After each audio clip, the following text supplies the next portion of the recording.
everyone, it's Bethany from the Kenai Community Library, and I'm here to talk to you guys today about decorating eggs with natural colors. So all around us there's all kinds of cool plants and other things that we can use to make really cool colors, and we can even use these on things like decorating our eggs this year. So if you guys are decorating eggs this year, this might be a fun experiment to do at your house. So today we have 5 that I've been told work really well for making dye.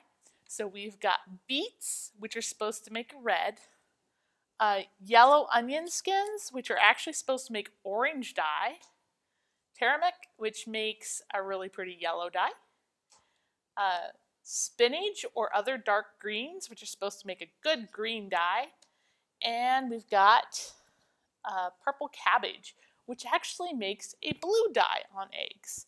So we're going to be making these today, and I will show you the ingredients you'll need in just a sec.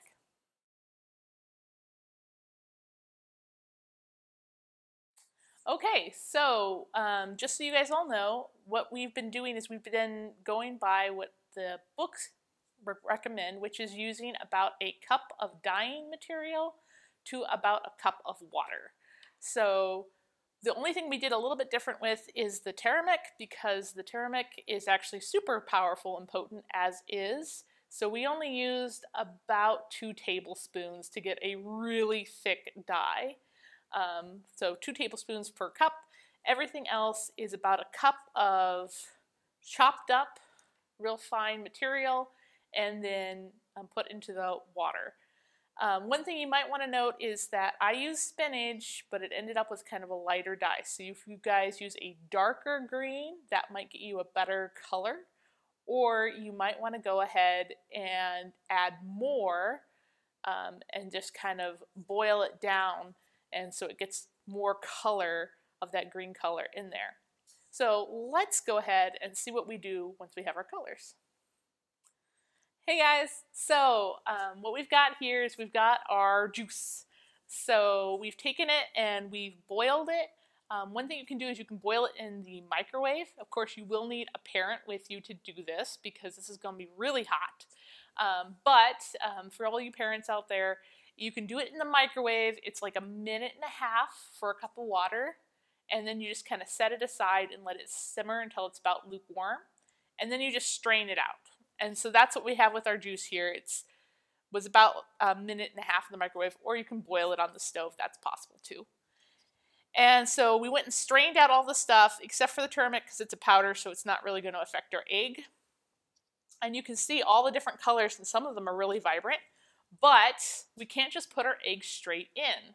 It turns out that for the eggs to turn color and to really accept the color, there has to be an acid. Acid helps break down the shell of the egg a little bit and lets it take in those colors that we have.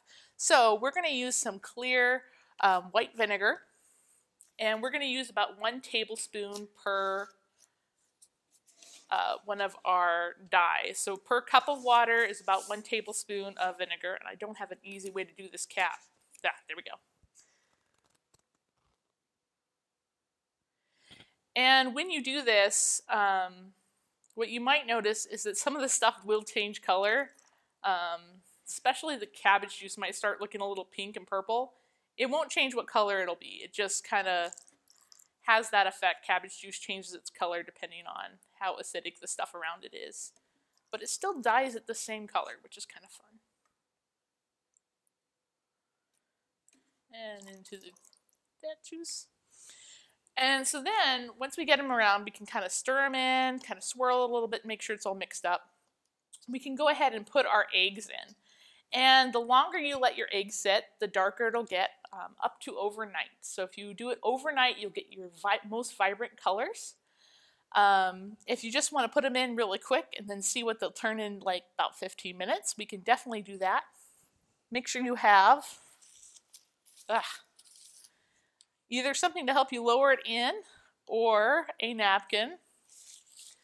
And like I said, the things that are more vibrantly colored are probably going to dye a darker color. And that's because the egg is always going to be a couple shades lighter than the liquid you're putting it in. So the darker you can get your liquid, the easier it is to dye it in a quick amount of time. And then let's put this one in. And so we'll go ahead and set these for 15 minutes, and then we'll pull them out and we'll see how they've changed color. And if we want to, we can go for longer, for half an hour, and see if we like the darker color.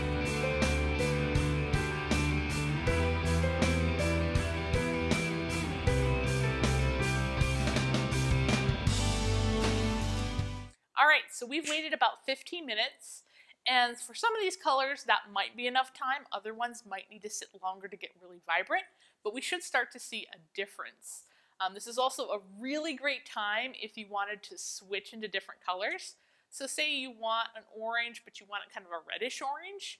Maybe after 15 minutes in the orange, you put it in the red for a little bit. Or vice versa, you move it from red into orange. So this is a good time to kind of dry off your eggs, see what they look like, maybe put them in a second different color, or just put them back in the same color. So let's take a look and see what ours have done. We're going to start over in here with this kind of red bath we've got. And it looks like we've got a nice pink color coming on here. So let's dry this off and see what we got. It's actually this really pretty kind of dusty rose color. The one thing with natural eggs is they always end up with this kind of matte coloration, but you can take a little bit of vegetable oil and rub it on the egg and it gets really super shiny and pretty.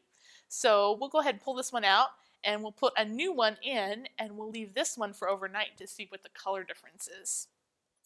Okay, so our next one is in the orange bath. So it's looking like it's going to be pretty good. Let's see.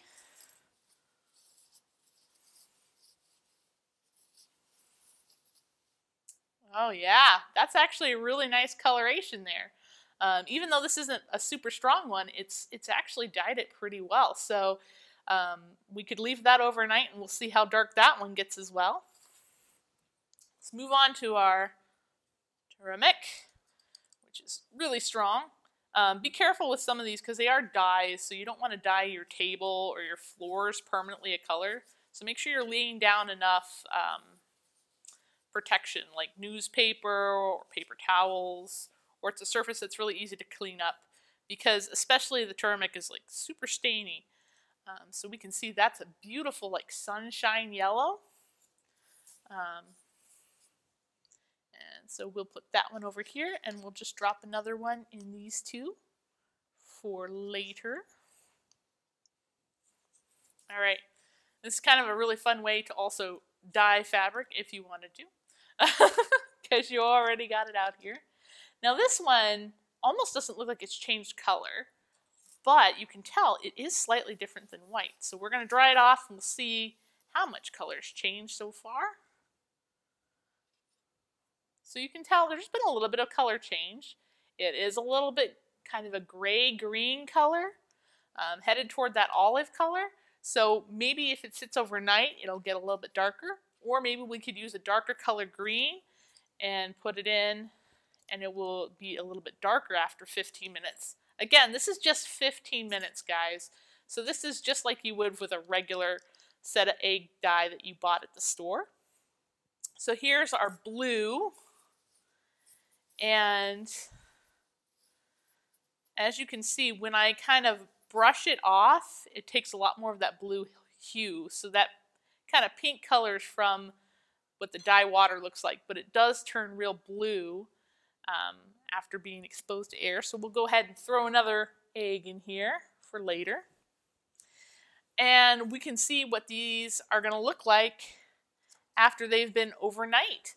Another thing you can do is you can actually do some stuff like take a white crayon like you would some other Easter eggs. You can wrap some twine around it and dye it that way, and you might get some really cool patterns.